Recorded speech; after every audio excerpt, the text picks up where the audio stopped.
I'm Ben Llewellyn, helping you get in touch with your humanities through culture and stuff. Today, I'm talking about a 12th century Welsh poem, Gorhoffedd by Hywel and Gwyneth. And if you are new here, so you can keep in touch with the action, hit that subscribe button and like. Thanks, I really appreciate it.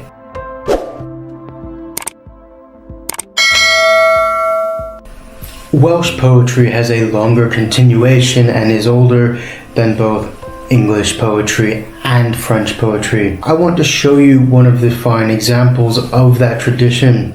This is from the 12th century. We know that it's more between 1153 and 1170 because in 1153 Owain took by force of arms the lands of his uncle in Merioneth, which I'll get to in a moment. In 1170 he was slain, as around 12 of his brothers and he fought each other to the death to gain control of his father's kingdom. This is quite an old poem and it's from a different language other than English, so there are some basic things I need to explain to you. Some words. Rigan Bybir. This is a mythological hero known as a Gwyndern, a fortunate lord. And he's likely from the tradition of the people who came down from Scotland or the Old North, or Hen Ogledd, and founded the Kingdom of Gwynedd in North Wales. Hywel Owain, using him in his poem, is a declaration of his poetic knowledge, his prowess, and his awareness of his noble lineage. It is a boast.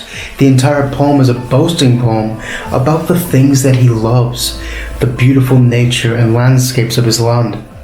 And Gwynedd in this time was not just the county that you see here, but a wider kingdom encompassing Ynys Môn, the island, regions to the south, parts of present-day Powys, and to the east as far as present-day Flintshire, which was called Tegengel, which broadly encompasses Sir Flint or Flintshire today.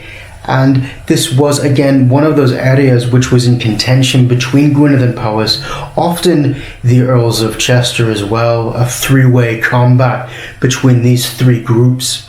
The later part of Hywel Owain's life, his father Owain had taken Tegengel and it was absorbed into the kingdom of Gwynedd, and this would have been a bit of a boast for them to say it at the time. So it's important to remember there's this boasting element by even mentioning Tegengel.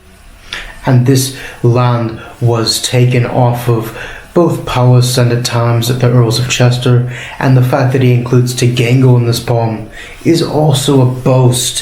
He would have taken part in some of these military adventures as Owain, his father, sent his sons out to manage the frontiers against his enemies in battle. Many of those battles would have been against the kingdom of Powys, not just the English Normans, because these two kingdoms were in contention with each other in borderlands ranging from Tegengel to Merioneth and further south in Ceredigion. It's important to know that these were two separate kingdoms within the country of Wales.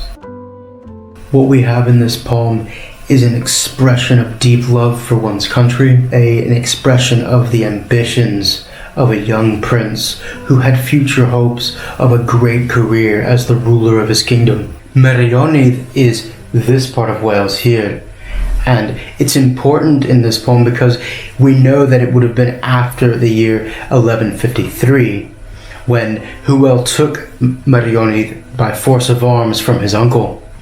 That was quite common in the period, family competing against each other as they climbed the hierarchy toward becoming king or prince. Parry is a place in Powys, and this is important because it shows his career as a warrior was often quite involved with the kingdom of Powys, which he and his family were competing against. Merioneth is mentioned as well, and this is quite interesting. It's an expansion of territory because this lies in the southeast of Powys, partially in present-day England, and this would have been kind of a declaration of I have intentions of overlordship over the kingdom of Powys. Not just that, but I'm going to extend my power into England.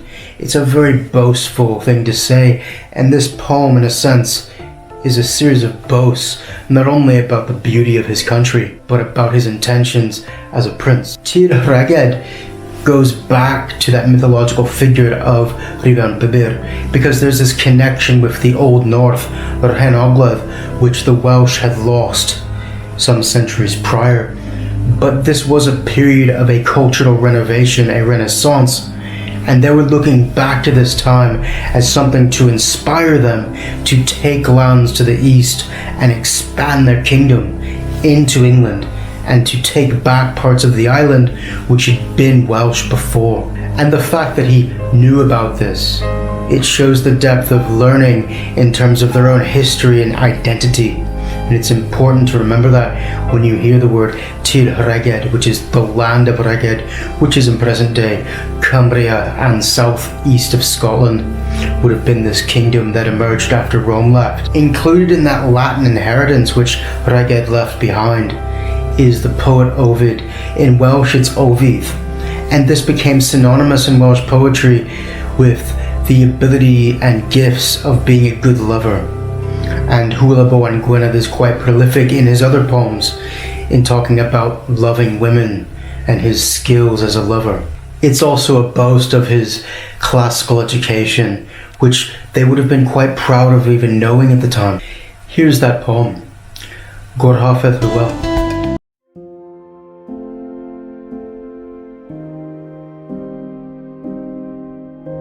Tôn wen o'r Owain o'r lwch bedd, Gwyddfa Rhiannon Babir ben te Urnedd, Caraf trachas Lloegr, Lleidyr Gogledd heddiw, ag yn amgan lliw lliaws calledd.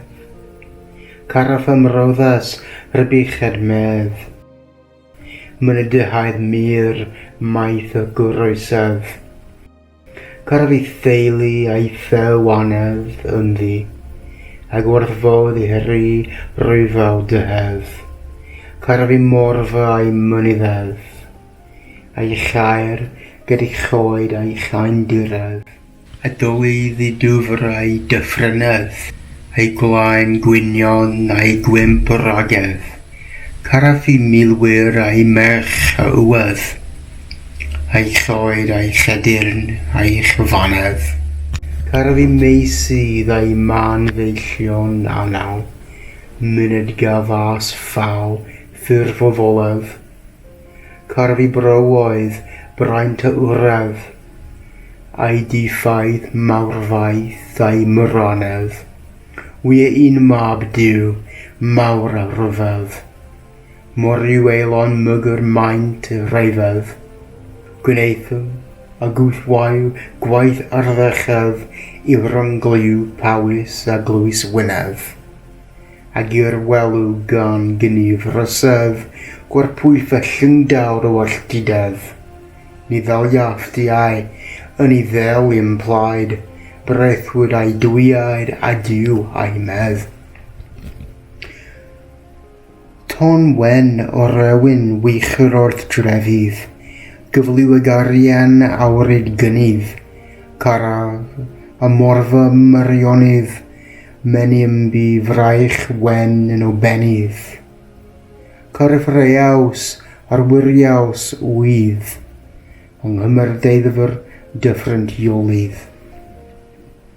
Arglwydd nefy llawr, gwawr gwyndodydd, mor bell o geri gair llywelydd. Esgennais ar felyn o felienydd. Hyd yn hir rheged rhwng nos a dydd. Gwarpwydd fi cynbwydd bedd, byddai newydd, tir ty gengol tegaf ni helfydd.